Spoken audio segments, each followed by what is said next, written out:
آج ہمارے دینی مدارس کے اندر یہ جستجو اور تڑپ بچوں کے اندر مدرسین بھی پیدا کرنا چاہیے اور کچھ چیزوں سے محفوظ ہونا چاہیے، ماں باپ بھی مدرسین بھی، کیونکہ یہ ماحول دو طرف سے بچے کو ملتا ہے۔ نمبر ایک، کبھی کسی بیٹے کو یا کسی بچے کو کسی اس کے کزن سے یا دوسرے اسٹوڈنٹ سے کمپیئر مت کیجیے،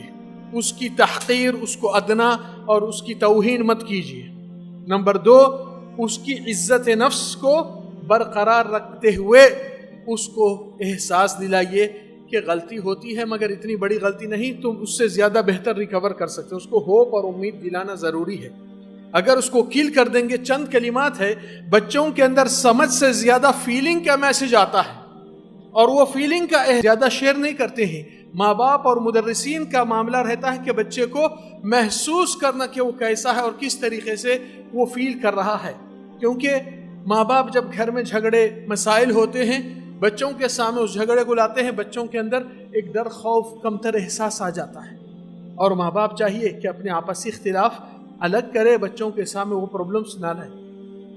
پھر بچوں کو خوف زدہ، ڈر کی اور کوئی چیز اسٹرکٹلی ڈر خوف اس کے اندر بٹھا کے اس حد تک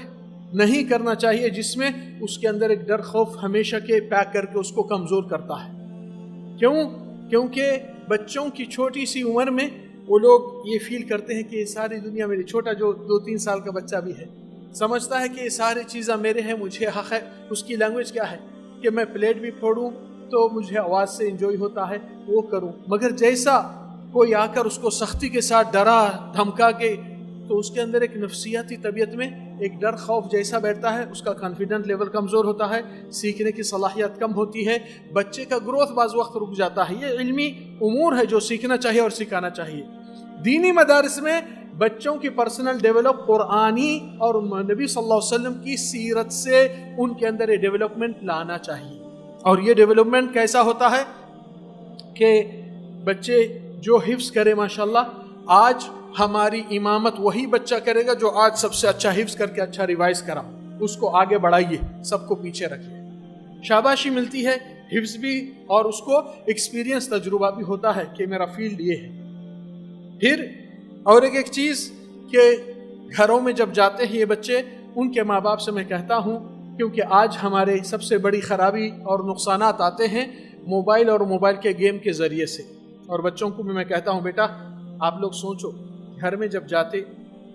یہ موبائل جو گھر کا ہے، یہ موبائل پہلے شو روم میں تھا اور ماں باپ جا کر اس شو روم کو پیسے دیے، خرید کر لے آئے، تو موبائل کس کا ہو گیا؟ گھر والوں کا ہو گیا نا۔ تو موبائل ہمارا ہوا، ہم موبائل کے نہیں ہونا چاہیے، انہیں ہم کو نہیں جھکا تو ہم صرف اللہ کے سامنے جھک کے رہتے ہیں بیٹا۔ اور اگر ماں باپ کو کمپلسری دینا ہے موبائل تو اس کے اندر بھی کچھ نئے اچھے ایپ آئے ہوئے ہیں جو قرآن کی تلاوت کا مشق بھی سکھاتے ہیں اور قرآن کا حفظ کرنے کا طریقہ بھی ہے۔ وہ ایپوں کو لگا کر سکھائیے کہ بیٹا تمہارا ماحول جو چیز سے قرآن سے جڑا ہوا ہے، ایک ایپ ہے اس کا نام ہے اتلوہا صح، یعنی صحیح قرات ریسائٹ کرو،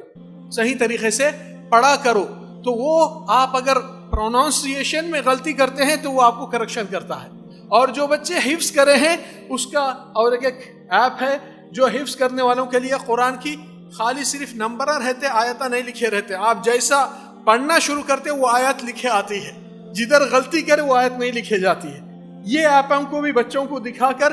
عملی طور سے مشق کرنے میں مدرسین کو بھی یہ چیز کی صلاحیت بڑھتی ہے۔ ہماری مدارس کے پرانی روایتوں کو ڈیولپ کرنا، سب دنیا ترقی کرتی ہے، ہمارے دینی مدارس کیوں ترقی نہیں کرتے؟ کیونکہ جستجو تڑپ ہمارے اندر پیدا ہونا اور اس چیز کو کرنے کے لیے بہانے ڈھونڈ کر ہم اپنی ترقی حاصل کرتے ہیں، اور بچوں کے اندر پرسنالٹی ڈیولپ لانا ضروری ہے۔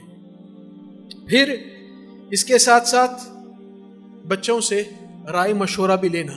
کہ بیٹا تم یہ یاد کرتے اس کو، تم کو سب سے بڑی مشکل کہاں پر آئی۔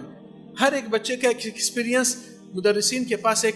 ڈاٹا بن جاتا ہے کہ کون سے سورے میں زیادہ آ کے اٹک گئے جس کی وجہ سے اس کی ہمت بھی ٹوٹ گئی، یعنی کہ نا امید جلدی ہو جا رہا تھا۔ نہیں، اس کو جو سورہ دلچسپ ہے جس قاری سے انہیں سن کر پسند کرتا ہے اس کے ذریعے سے ویسے ہی پڑھائیے تاکہ اس کے لیے مشق اور پڑھنا اور حفظ کرنا آسان ہو جائے اور ریوائز کا بھی وہ ٹیون سے بھی یاد کر لیتا ہے. العلم هو النور الهادي والمفتاح لكل الخير من يريد